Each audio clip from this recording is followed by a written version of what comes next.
Capítulo 2. A pior notícia do mundo.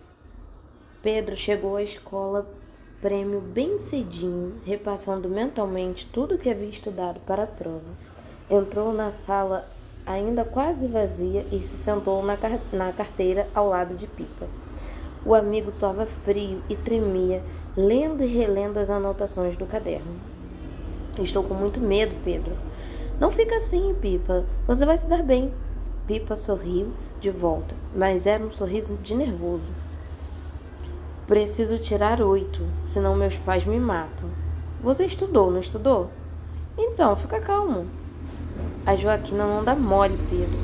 Joaquina era professora de matemática. Quase todo mundo morria de medo porque ela tinha fama de inventar questões difíceis e reprovar alunos.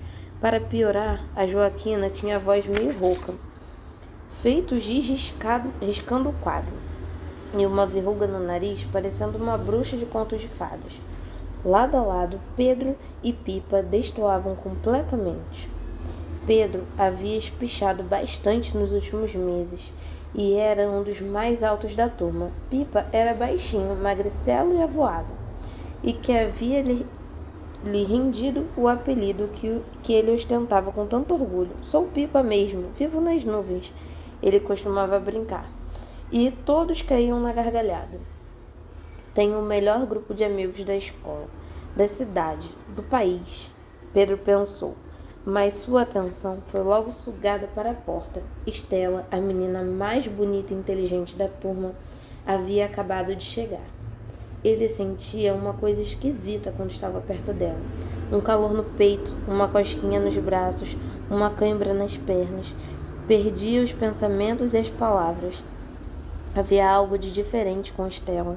Naquela manhã, ela estava esquisita, menos radiante, de rosto fechado, escondido pelos cabelos compridos. A menina passou pelo tablado e se sentou na carteira em frente a dele. O que aconteceu? Pedro quis perguntar, mas não tinha coragem de falar com ela.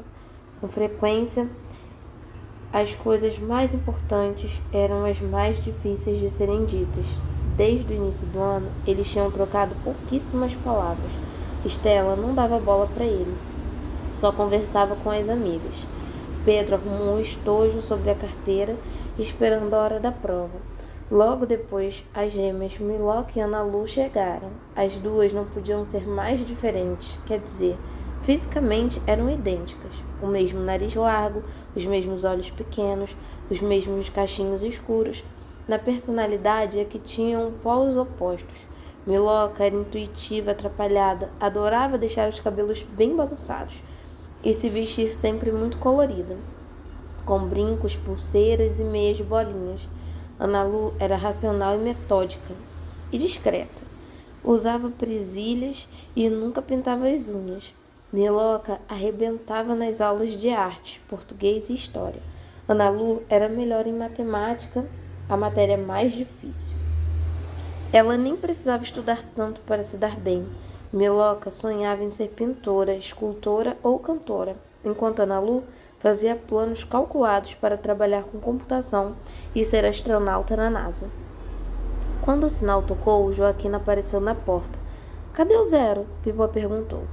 Ele foi ao parque de diversões ontem, Pedro disse. Deve ter perdido a hora. Miloca e Ana Lu não comentaram nada. Também estavam estranhas. Miloca era sempre falante e palhaça. Por que estava tão quieta? Talvez fosse preocupação. Ela precisava tirar 9,5 para passar direto, sem ir para a prova final. Com as questões mirabolantes da professora Joaquina, suas chances eram muito pequenas. Os alunos se sentaram e as provas finalmente foram distribuídas. Tensão total. Pedro leu a prova depressa e decidiu começar pelas perguntas mais fáceis. Olhou para Pipa, que roía o lápis, e de tão nervoso. Ana Lu também parecia preocupada, enquanto Miloca estava estranhamente, fazia contas e respondia as questões sem qualquer dor de cabeça. 50 minutos depois, Pedro foi um dos primeiros a terminar. Não estava tão difícil, ele disse a Pipa quando o amigo saiu da sala. Acho que emplaquei o 8 que precisava. Pipa emendou fazendo uma dancinha para comemorar. Quando o sinal tocou, as gêmeas entregaram as provas. Pipa abordou Miloca no corredor. E aí, como foi? Acha que conseguiu tirar 9,5? Miloca e Ana Lu trocaram olhares, em silêncio. O que deu em vocês? Perderam a voz? Pedro perguntou. Não, Pedro. É que... Miloca levou a mão à boca e começou a roer as unhas. No mesmo instante, Pedro entendeu tudo. Foi como um clique mental.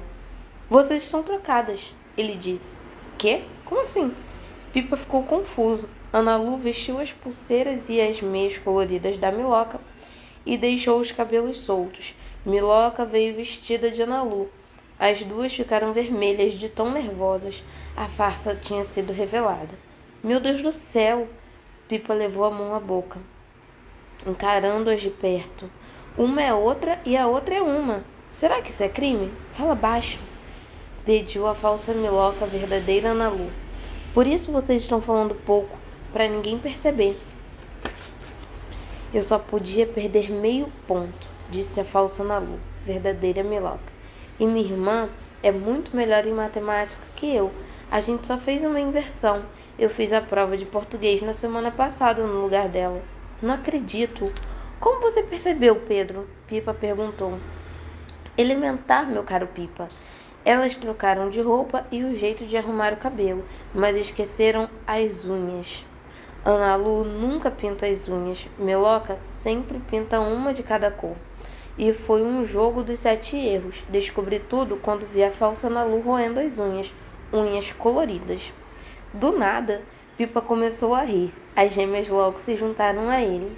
Era tudo muito divertido, e o que mais ninguém tivesse percebido a farsa. Pedro olhou para Estela, que seguia com uma expressão preocupada. Será que ela não se deu bem na prova? Vou lá perguntar, pensou, mas logo desistiu. Melhor não.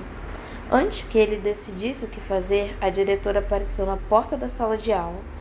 Todos em seus lugares. Preciso falar com vocês.